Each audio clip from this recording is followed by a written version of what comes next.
பற்றவேலு பின்னாடி வந்து இந்த மண்டையில பயங்கரமா அடிச்சிருக்காரு. சவுண்டு நல்லா செம அடி. அது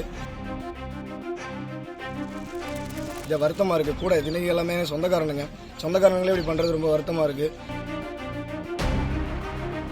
திட்டக்குடி அடுத்துள்ள அரங்கூர் கிராமத்தைச் சேர்ந்த கோபி கிருஷ்ணன், வயது 34. இவர் தோனியின் தீவிர ரசிகர் ஆவார். இவருக்கு அன்பரசி என்ற மனைவியும் கிஷோர் சக்திதரன் என்ற ஆண் குழந்தைகள் இரண்டும் உள்ள நிலையில் கடந்த 10 நாட்களுக்கு முன்பு பெண் குழந்தை ஒன்று பிறந்துள்ளது. இவர் தோனியின் தீவிர ரசிகர் என்பதால் சிஎஸ்கே நிறத்தில் தனது வீட்டை மஞ்சள் நிறத்தில் மாற்றி தனது வீட்டில் முழுவதும் தோனியின் படத்தை வரைந்துள்ளார். அது மட்டுமின்றி இவர் உலகக்கோப்பையின் போது வெளிநாட்டில் டிரைவராக வேலை பார்த்தாலும் உலகக்கோப்பை நடைபெறும் போது சொந்த ஊருக்கு வந்து இவர் கிரிக்கெட் மேட்சை பார்த்து ரசிப்பதற்காக வருவது வழக்கம். இந்நிலையில் இவருக்கும் அதே ஊரை சேர்ந்த சில இளைஞர்களுக்கும் பணம் கொடுக்கல் வாங்கல் இருந்துள்ளது. இந்நிலையில் பொங்கல் பண்டிகையை ஒட்டி இவர் நேற்று விளையாட்டுப் போட்டிகள் நடைபெற்றது. இந்நிலையில் அங்கு விளையாட்டுப் போட்டி நடைபெற்ற நிலையில் அங்கு இருந்த இளைஞர்களுக்கும் இவருக்கும் முன்னுரிமை காரணமாக தகராறு ஏற்பட்டது. இந்த தகராறின் காரணமாக அவர்களுக்கு கைகலப்பு ஏற்பட்டு கோபியை தாக்கியுள்ளனர். இதனால் கோபி மனமுடைந்து வீட்டில் சோர்வாக இருந்துள்ளார். நேற்று இரவு முதல்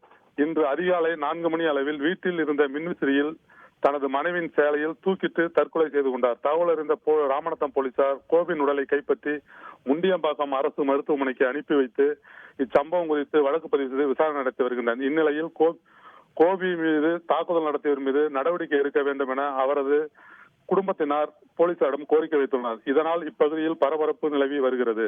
அரங்கூர் கோபிகிருஷ்ணன் என்னோட அண்ணன் தான், கூட பிறந்த அண்ணன். என் பேர் ராம். என்னென்ன பார்த்தீங்கன்னா வருஷம் வந்து பொங்கலுக்கு போட்டி நடத்துவோம். அந்த போட்டி நடத்தும் போது அண்ணன் எப்பவுமே போட்டியெல்லாம் எடுத்து நடத்துவார். அப்பப்போ அதில் வந்து இந்த வருஷமும் அப்படி பண்ணும்போது மாயவேல்னு ஒருத்தவர் என்ன பண்ணார், அவருக்கும் பண பிரச்சனை இருந்துச்சு. ஸோ அதில் வந்துட்டு அதை பேசி தீர்த்தாச்சு. ஆல்மோஸ்ட் நம்ம பேசி முடிச்சிட்டோம். பட் இருந்தும் நேற்று வந்து அவர் குடிச்சிட்டு வந்து தேவையில்லாமல் என்னன்னு வார்த்தை கூட கேட்காம நேராக வந்து அடிச்சிட்டாரு. அது இல்லாமல் பசங்களுக்குலாம் வந்து பார்த்தீங்கன்னா அவன்கிட்ட அதுக்கு இது கொடுத்து கெட்ட வார்த்தைலாம் பேசி அவன்கிட்ட இது கொடுத்தீங்க, அவன்கிட்ட நடக்க விட்டீங்கன்னு சொல்லி ஒரு மனமங்கப்படுத்த போய் பேசியிருக்காரு பசங்க கிட்ட. ஸோ நெக்ஸ்ட் இதில் இன்னொரு ஆள் பற்றவேலுன்னு ஒருத்தர் இருக்கார் ஊரில், அவரும் கூட்டம் சேர்ந்துக்கிட்டு, அப்புறம் தினேஷ்னு ஒரு பையன். ஸோ அவன் தான் இதுக்கு எல்லாமே மெயின். ஸோ அவன் கூட ஒரு 10 பசங்களை வச்சுக்கிட்டு எல்லாத்தையும் இந்த பிளான் பண்ணியிருக்காங்க. 2 நாளைக்கு முன்னாடியே எல்லாம் நடந்திருக்கு. 2 நாளைக்கு முன்னாடி பிளான் பண்ணியிருந்திருக்காங்க. எனக்கு இன்னைக்கு காலையில் தான் விஷயம் தெரியும். ஸோ இந்த மாதிரிலாம் இது நடக்கிறது எனக்கு ரொம்ப வருத்தமாக இருக்குது. கூட தினைக்கு எல்லாமே சொந்தக்காரங்களே இப்படி பண்ணுறது ரொம்ப வருத்தமாக இருக்குது.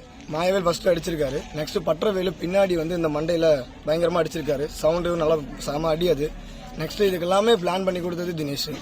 ஸோ தினேஷால தான் இந்த பிரச்சனை அது வந்தது. இந்த இவ்வளோ பிரச்சனை ஆனது காரணம் மெயின் தினேஷ். அந்த சண்டையில் என்ன ஆச்சுன்னா அவரோட வேஸ்டியாக வந்துருச்சு.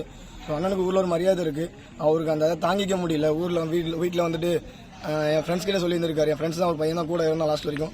அந்த பையன் தான் சொல்லியிருந்தாரு, அசிங்கப்படுத்திட்டாங்கடா ஊரில், என்ன எனக்கு ஒன்றும் பேர் இருந்துச்சு, அசிங்கப்படுத்திட்டாங்க, ரொம்ப மன உளைச்சல் ஆளாகிட்டு இருந்திருக்காரு.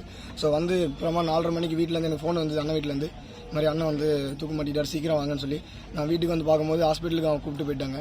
அங்கே ஹாஸ்பிட்டல் போனப்போ அவங்க சொல்லிட்டாங்க முடிஞ்சிருச்சு அப்படின்னு சொல்லியிருந்தாங்க. இப்போ போஸ்ட்மார்ட்டத்துக்கு அனுப்புறதுக்கு ரெடி பண்ணிட்டு இருக்கோம்.